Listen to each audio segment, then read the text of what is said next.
Assalamualaikum warahmatullahi wabarakatuh. Innal hamdalillah nahmaduhu wa nasta'inuhu wa nastaghfiruh wa na'udzu billahi min shururi anfusina wa min sayyiati a'malina.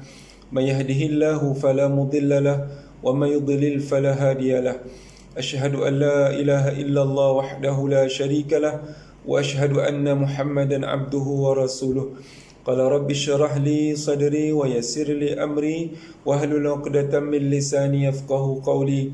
Subhanaka la ilma lana illa ma 'allamtana innaka antal alimul hakim. Wala haula wala quwwata illa billah, wala haula wala quwwata illa billah, wala haula wala quwwata illa billahil aliyyil azim. Amma ba'd. Alhamdulillah, summa alhamdulillah. Bersyukur kita ke hadrat Allah Subhanahu wa taala.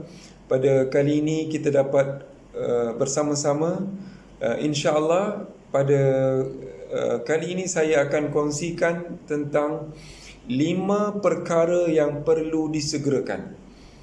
5 perkara yang perlu disegerakan. Mutiara kata ini dikongsikan oleh satu ulama yang besar yang meninggal sekitar 200 tahun hijrah yang lama dahulu, namanya Hatim Al-Asam. Seorang ulama namanya Hatim Al-Asam. Kata-kata beliau ni bukan hadis, tapi ini kata-kata beliau. Cuma saya bawakan juga di sini hadis-hadis Nabi sallallahu alaihi wasallam, juga ayat Quran yang menyokong cakapan yang disebutkan oleh Hatim Al-Asam. Hatim Al-Asam ni satu ulama yang besar ya tuan-tuan ya. Mulianya hati Hatim Al-Asam ini, kalau kita terjemahkan ke dalam bahasa Melayu, maknanya Hatim Al-Asam maknanya Hatim si pekak. Tapi sebenarnya dia tak pekak ya tuan-tuan, dia tidak pekak, tetapi digelarkan sebagai Hatim si pekak kerana satu peristiwa. Dikatakan bahawa beliau ini selain daripada seorang guru pengarang kitab yang hebat, beliau juga berniaga. Suatu ketika beliau didatangi oleh seorang pelanggan wanita, yang ingin mendapatkan sesuatu daripada beliau. Sedang mendapatkan barangan tersebut, tiba-tiba perempuan tersebut terkeluar angin. Macam tu lebih kurang ceritanya. Jadi malulah perempuan tersebut. Tetapi tuan-tuan lihat betapa mulianya hati Hatim Al-Asam. Ketika perempuan itu nak minta barang tersebut, dia kata kuatkan suara. Dia buat-buat tak dengar. Kau minta apa tadi? Kuatkan sikit suara kau, aku tak dengar. Jadi perempuan tersebut rasa selamatlah. Dia rasa rupanya peniaga ni adalah orang yang pekak, jadi mungkin dia tak dengar yang tadi aku terlepas angin tersebut. Perbuatan Hatim Al-Asam diperhatikan oleh peniaga-peniaga yang lain. Jadi daripada peristiwa ni, maka ia digelarkan sebagai Hatim si pekak. Nampak ya tuan-tuan, betapa mulianya. Kita macam mana kita ni kadang-kadang bukan aib orang kita nampak, kadang kita pergi cari aib orang dan kita sebarkan pula. Masya Allah ingat Nabi SAW ada sebutkan, man satara, siapa yang menyembunyikan aib saudaranya, maka nanti esok pada hari kiamat Allah SWT akan menyembunyikan aibnya. InsyaAllah. Jadi saya nak kongsikan mutiara kata daripada Hatim Al-Asam. Kata Hatim, kana yuqalul ajalatu minasyaitan. Biasanya perbuatan tergesa-gesa ini datang daripada syaitan. Kan kita nak cepat, kita bawa kereta rushing, kita nak buat benda tergesa-gesa, kita doa kalau boleh, ya Allah aku nak minta kaya, masa tu juga dapat kaya. Kita nak benda tu secara cepat. Kita nak keluar rumah pun tergesa-gesa. Nanti dah separuh jalan, kita ingat balik rumahku dah kunci ke belum tadi. Jadi benda-benda tergesa tu daripada syaitan. Betul lah. Kata Hatim Al-Asam, illa fi khamsin, tetapi tidak pada 5 perkara ni. Pada 5 benda ni harus disegerakan, harus ditergesa-gesakan, dicepatkan. Apa dia 5 perkara ni tuan-tuan Okay, yang pertama disebutkan it'amut ta'am idza hadara dhaif. it'amut ta'am iza hadar taif, iaitulah memberi makan bila mana ada tetamu. Bila dah ada tetamu, segera keluarkan makan. Jangan kita duk sibuk tanya khabar je. Tetamu dah datang kat rumah kita ni, selain daripada kita tanya khabar, yang utama kita buat adalah keluarkan cepat ada hidangan apa yang ada di rumah kita. Paling tidak ada air. Paling baik adalah keluarkan makanan lah ya tuan-tuan. Keluarkan makanan. Contohnya macam Allah Subhanahu Wa Taala ceritakan kepada Nabi kita Nabi Muhammad sallallahu alaihi wasallam, hal ataka hadisu dhaifi Ibrahim al-mukramin. Wahai Muhammad, tidakkah datang kepada kamu satu cerita tentang Nabi Ibrahim didatangi oleh tetamu-tetamunya yang mulia, al-mukramin. Idh dakhalu alaihi faqalu salama. Bila mana datang tetamu tersebut, memberi salam, qala salamun qaumun munkarun, dijawab balik salam tersebut. Faragha ila ahlihi faja'a bi'ajlin samin. Maka semena-mena Nabi Ibrahim ini menyibukkan diri dengan ahli keluarganya. Menyibukkan di sini ulama tafsir disebutkan bahawa dia pergi ke belakang, bagikan kepada ahli keluarganya. Faja'a bi'ajlin samin, dia bawa sapi yang besar, dia bawa hidangan yang besar kepada tetamu yang datang. Faqarraba ilaihim qala ala ta'kulun. Cuma masalahnya di sinilah, bila mana dihidangkan makanan, dilihat tetamu-tetamu yang datang itu tak menjamah pun makanan yang diberikan. Maksudnya di sini ulama tafsir disebutkan, diceritakan bahawa sebenarnya yang datang itu bukan manusia biasa, tetapi adalah para malaikat yang menjelma seperti manusia yang biasa. Jadi sudah tentu malaikat tidak makan. Jadi nak ceritakan di sini bahawa bila ada tetamu tuan-tuan, kita kena segerakan. Kena segerakan beri makan. Selain daripada kita tanya khabar dan sebagainya kepada dia, kita kena beri makan. Kita kadang-kadang tak faham konsep tetamu ni. Dalam Islam, tetamu ni datang membawa rahmat, dan keluar dia bawa dosa-dosa kita tuan-tuan. Kita tak suka ada tetamu datang, kerana kita rasa rimas, kita rasa tak berapa selesa. Tetapi subhanallah, dalam Islam, tetamu ni sesuatu rahmat yang Allah SWT akan berikan. Dan dia bila keluar tu, dia akan keluar bawa sekali dengan dosa-dosa kita. Sedikit pengalaman saya lah berada di tanah Arab. Orang Arab ini, walaupun kadang-kadang kita lihat ada keluarga yang agak susah, tetapi kalau mereka ni terima tetamu, Masya Allah, mereka akan raikan sesungguh-sungguhnya. Dia akan berikan, dia akan serve dekat kita makanan yang paling hebat lah yang dia ada. Sebab dia faham benda ni. Dia tahu benda ni membawa sesuatu, tetamu ni membawa rahmat. Tetamu ni dia bawa rahmat. Dia faham konsep tersebut. Yang kedua, tajhidil mayit idza mat. Tajhidil mayit idza mat, iaitulah kamu segerakan pengurusan satu-satu jenazah. Kalau ada jenazah, cepat-cepat diuruskan. Bukan susah kan sebenarnya. Nabi SAW dah pesan, asri'u bil janazati, asri'u bil janazah, cepat segerakan. Jenazah ni tak banyak pun perkara yang perlu dibuat padanya. Dia hanya 4 perkara saja. Apa dia tuan-tuan? Pertama apa dia? Pertama, mandikan. Kemudian kafankan. Kemudian salat dan kebumikan. 4 perkara saja. Alhamdulillah, masyarakat Malaysia ni saya tengok semakin yang faham, semakin ramai yang faham tentang perkara ini.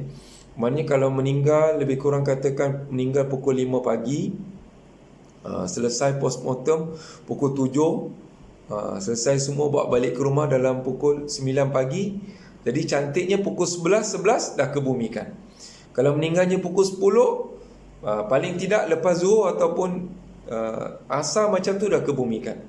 Dan yang cantik lagi saya tengok, ada setengah tempat kalau meninggal pukul 5, pukul 6, malam itu dikebumikan. Ini maknanya dia faham. Dia faham tentang perkara ini. Jadi jenazah itu perlu disegerakan. Jangan dilewat-lewatkan. Dan kalau meninggal di tempat, satu tempat tu di mana dia meninggal, situlah dikebumikan. Kita tengok Rasulullah sallallahu alaihi wasallam. Rasulullah asal orang mana tuan-tuan? Orang Mekah, tapi bila meninggal di Madinah. Adakah sahabat bawa balik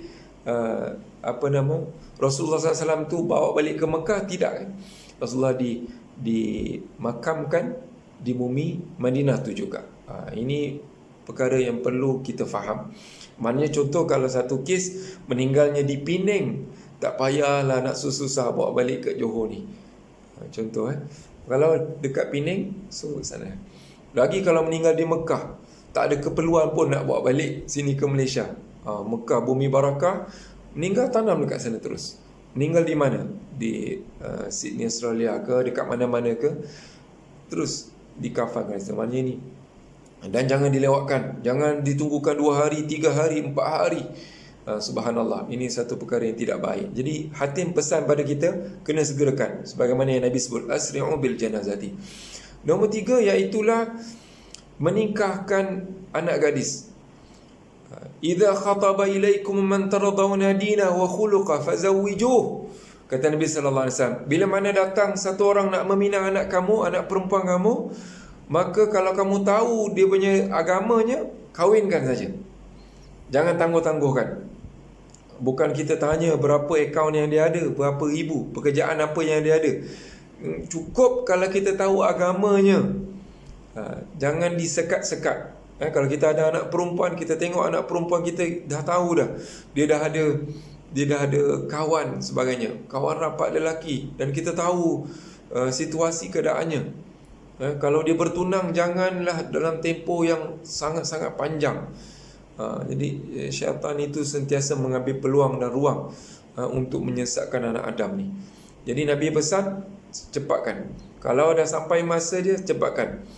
Kalau tak, kata Nabi, illa taf'alu takun fitnatun fil ard wa fasadun arid. Kalau kamu tak buat, kamu nantikan nanti, kata Nabi SAW, akan berlaku. Kita tengok hari ini kan, anak-anak remaja kita, Masya Allah, macam mana dia boleh sampainya hati dia mencampakkan bayi yang dikandungkan daripada tingkat 13. Kita tengok berita 2-3 minggu yang sudah. Macam mana? Kalau ibu yang waras akan pemikiran, dia tak akan buat benda tu. Tetapi dia sanggup buat benda tu sebab fikiran dia tak waras. Dia dah keadaan terlalu takut. Nak kahwin, mak ayah tak bagi. Katanya belum ada persediaan dari sudut kewangan. Biasanya itulah masalahnya. Kerana Nabi sebut yang paling baik di antara kamu adalah yang maharnya yang rendah, yang murah, itu yang lebih baik. Bukan perlukan majlis perkahwinan resepsinya 3 hari 3 malam. Bukan itu yang dituntut di dalam Islam. Kalau ada anak perempuan, tuan-tuan, segerakan. Kalau dah kita tahu dia dah ada kawan. Yang keempat, tunaikan hutang. Tunaikan hutang. Kalau qada'ud dain idza wajabat, maknanya diselesaikan hutang bila kalau ada kemampuan untuk kita bayar. Ini masalahnya, tuan-tuan. Kita tak risau pada pinjaman-pinjaman yang berstruktur, macam pinjaman di bank, pinjaman di mana-mana institusi. Kalau kita lambat, dia call, dia telefon kita. Tetapi masalah yang kalau kita pinjam dengan adik-beradik kita, kita pinjam dengan abang kita, kita tahu abang kita kontraktor lah, setakat 300-400 tak ada masalah lah. Ingat Nabi SAW pesan, ayyuma rajulin yadayinu dainan wa huwa mujmi'un alla yuwafiha iyaha laqiyallahu sadiqan. Kata Nabi SAW, siapa-siapa orang yang berhutang, dia kalau hutang, masa dia hutang tu memang dia niat tak nak bayar, dia kata nantilah, tak kisahlah. Dia kata kalau aku tak bayar pun, dia pun tak ingat kot aku punya hutang ni. Kata Nabi, esok pada hari kiamat dia akan dibangkitkan bersama-sama dengan si pencuri, si maleng, si perampok. Macam tu lebih kurang. Sebab esok pada hari kiamat kan, kalau untuk orang yang menghafaz Quran, dia akan duduk bersama penghafaz Al-Quran. Orang yang mencintai ilmu duduk bersama pencinta ilmu. Orang yang bersedekah, banyak bersedekah, dia akan hidupkan ma'azumarah, bersama orang-orang yang banyak bersedekah. Dan untuk orang yang berhutang, dia tak nak bayar hutang, dia akan duduk bersama-sama dengan pencuri-pencuri, perompak-perompak itu pada hari kiamat. Subhanallah tuan-tuan. Ini ingat, ini satu amaran daripada Nabi sallallahu alaihi wasallam, juga disebutkan oleh Hatim Al-Asam tu tadi. Maka kalau kita ada hutang, kena segerakan. Kita lihat ayat Quran yang paling panjang dalam Al-Quran, ceritakan pasal apa? Pasal hutang. Cerita pasal hutang. Dan yang terakhir, 5 perkara, iaitulah segera bertaubat. Jangan ditangguhkan. 5 perkara perkara yang kelima adalah segera bertaubat. Walladzina idza fa'alu fahishatan aw zalamu anfusahum zakarullaha fastaghfaru lidzunubihim. Dan orang mukmin itu kalau dia buat sesuatu dosa ataupun maksiat, dia terus saja. Dia tak perlu tangguh-tangguhkan. Nantilah aku kalau nak taubat ni kena pergi Mekah dulu. Ini tengah PKP ni macam nak pergi Mekah. Nantilah dah okey, nanti baru aku pergi Mekah taubat. Tidak kan? Taubat tu kan ada berapa? Syarat dia ada 3 saja. Pertama, kita beristighfar. Kemudian kita menyesal, an-nadam. Dan yang ketiga, berazam untuk tidak mengulanginya. Itu saja syarat dia. Istighfar, astaghfirullah, astaghfirullah, istighfar. Dan kalau boleh, kita lazimi untuk buat salat sunat taubat 2 rakaat. Jadi saya rasa cukuplah perkongsian saya pada kali ini tentang 5 perkara yang Hatim Al-Asam sebutkan tadi. Apa, kita ulang sikit. Yang pertama apa? Yang pertama tadi, iaitulah bila mana kita ada tetamu, kita cepatkan beri dia makan. Kedua, kalau ada jenazah, cepat kita uruskan. Ketiga, kalau kita ada anak perempuan, dia datang, ada orang pinang dia, kita segerakan dia. Yang keempat, bila mana kita ada hutang, cepat-cepat kita lansaikan. Dan yang kelima, bila mana kita buat dosa, kita terus bertaubat kepada Allah Subhanahu Wa Taala.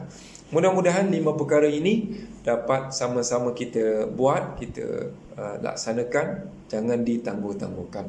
Sekian dahulu, mohon ampun dan maaf dari saya. Aku qauli hadza, astaghfirullah li wa lakum. Wassalamualaikum warahmatullahi wabarakatuh.